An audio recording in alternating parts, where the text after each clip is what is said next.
You are looking at Julian's pronunciation guide, where we look at how to pronounce better some of the most mispronounced words in the world, like this other curious word. But how do you say what you're looking for today? Let's learn how to pronounce the name of this American actress in English in the US. Her name is pronounced as Gyllenhaal.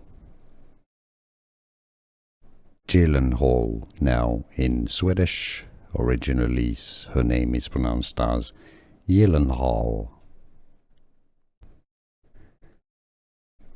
Let's learn how to pronounce the name of this American actress in English in the US. Her name is pronounced as Gyllenhaal. Gyllenhaal. Now in Swedish, originally her name is pronounced as Gyllenhaal.